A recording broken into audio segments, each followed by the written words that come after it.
महाराष्ट्र वो रियासत है जहां सबसे ज्यादा कोरोना के मामले सामने आ रहे हैं। रोजाना करीब 60,000 नए मामले सामने आ रहे हैं। पिछले 24 घंटों में 63,294 नए केसेस सामने आए हैं, जबकि इसी दौरान 349 मरीजों की मौत हुई है। जबकि सिर्फ मुंबई की बात की जाए तो वहां एक दिन में 9,986 मामले सामने आए हैं, वहीं 79 अफराद की मौत हुई है। तो महाराष्ट्र में हालात बद से बदतर होते हुए जा रहे हैं। कुछ दिनों पहले हमने देखा था कि लॉकडाउन के हवाले से, तबादले ख्याल करने के हवाले से ऑल पार्टी मीटिंग बुलाई गई थी और उस मीटिंग में इशारे दिए गए थे कि आने वाले 1 से 2 दिनों में हो सकता है महाराष्ट्र में लॉकडाउन का मुकम्मल तौर पर निफाज किया जाए। लेकिन कोरोना के केसेस लगातार बढ़ रहे हैं। आज ये आंकड़ा 63,000 के पार पहुंच चुका है महाराष्ट्र में। हमारे साथ हमारे नुमाइंदे जुड़ रहे हैं, वसीम अंसारी। वसीम, महाराष्ट्र की हालत नागुफ्ता बह होती जा रही है, यानी मजीद हालात बद से बदतर होते हुए जा रहे हैं कोरोना के हवाले से।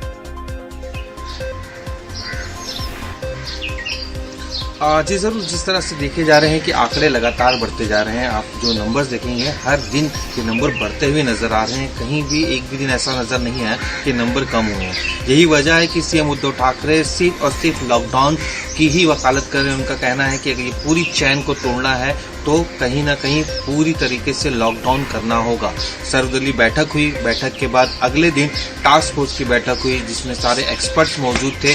सभी से महाराष्ट्र की जानकारी ली गई और उनकी राय ली गई कि किस तरह से इस कोरोना की बढ़ती श्रृंखला को तोड़ा जा सकता है, इस चैन को कैसे ब्रेक किया जाता है। सभी ने अपने अपने तरीके से इस बारे में जानकारी दी। कुछ लोगों का यह कहना था कि 7 दिन, तो कुछ लोग ज्यादा करके जो टास्क फोर्स में थे सभी का मानना था कम से कम 14 दिन चाहिए, जिसके बाद ही ये सारी चीजें टूट सकती है। साथ ही महाराष्ट्र में किस तरह से बेड की कमी है, ऑक्सीजन की कमी है, इसे लेकर भी डिस्कशन हुआ। आज सुबह 11 बजे सीएम उद्धव ठाकरे जो हेल्थ डिपार्टमेंट के कई अधिकारी हैं उनके साथ चर्चा करेंगे। उस वक्त राजेश टोपे भी मौजूद होंगे। इस दौरान जिस तरह से ऑक्सीजन की कमी है उसे लेकर चर्चा की जाएगा।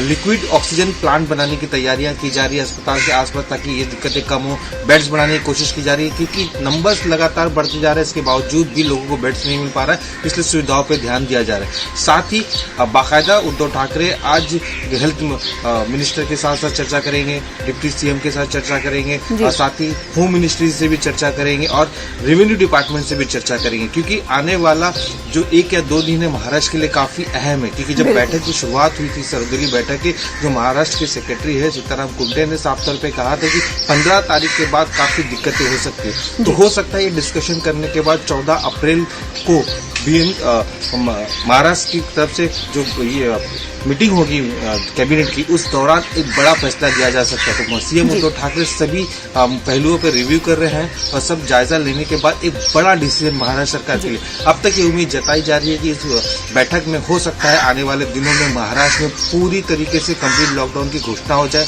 और ये घोषणा 8 दिनों की हो सकती है। अगर इसी तरह से नंबर बढ़ते रहे तो इससे आगे बढ़ाया भी जा सकता है। जाहिर सी बात है। तो एक तरफ सरकार लॉकडाउन लगाने पर सोच तबादले ख्याल कर रही, गौर फिक्र कर रही है। इस हवाले से कई मीटिंग्स आज मुनक्किद की जा रही हैं वसीम। लेकिन इसके पहले हमने देखा था कि कोरोना टीकाकारी के हवाले से मरकज और महाराष्ट्र सरकार एक दूसरे पर इल्जामात लगा रही थी। लेकिन इस बीच कोरोना के वैक्सीनेशन के अलावा अगर बात बेड्स की और ऑक्सीजन की सहूलियात की बात करें तो क्या पूरे महाराष्ट्र में इसकी कमी देखी गई?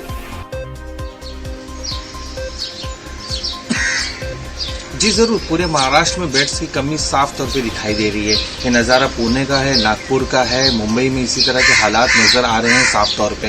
क्योंकि दिन ब दिन जो नंबर्स बढ़ते जा रहे हैं जिसकी वजह से दिक्कतें काफ़ी बढ़ती जा रही है। जिस तरह से पिछले 4 या 5 दिनों में हमने देखा था कि जिस संख्या बढ़ी थी उस दौरान ही जो ऑक्सीजन बेड थे उसमें कमी 25 से 30% तक फुल हो चुका था। वेंटिलेटर बेड भी फुल हो चुके थे। तो ये जो बेड्स है वो लगातार कम होते जा रहे हैं। कई जगहों पर हॉस्पिटल्स खोले जा रहे हैं, नए वैक्सीन सेंटर्स खोले जा रहे हैं और कोविड सेंटर्स खोले जा रहे हैं। अभी नांदेड़ में एक जंबो प्लान बनाया गया है ताकि इसी तरह से रखा जाए। मुंबई में 4 और भी इसी तरह की योजनाएं हैं, कई चीजें खोली जा रही है। और जहां तक वैक्सीन की बात है, अब भी देखा जा रहा है कि केंद्र और राज्य के बीच में कहीं ना कहीं दिक्कतें जरूर नजर आ रही। लेकिन इसी बीच एक खुशखबरी ये भी है कि जैसे मुंबई में 72 जो वैक्सीन सेंटर बंद हुए थे उसमें से 62 आज से शुरू हो जाएंगे। यानी कि अभी धीरे धीरे शुरुआत की जा रही है लाइन पे लाने की। क्योंकि महाराष्ट्र एक ऐसा ऐसा राज्य है पूरे देश भर में जो 1 करोड़ का जो आंकड़ा है वैक्सीन देने का वो पार कर चुका है। तो ये काफी अहम है, लेकिन जो सुविधाओं के नाम पे लगातार डिस्कशन किया जा रहा है, जो नंबर्स बढ़ते जा रहे हैं, वो दिक्कतें जरूर है।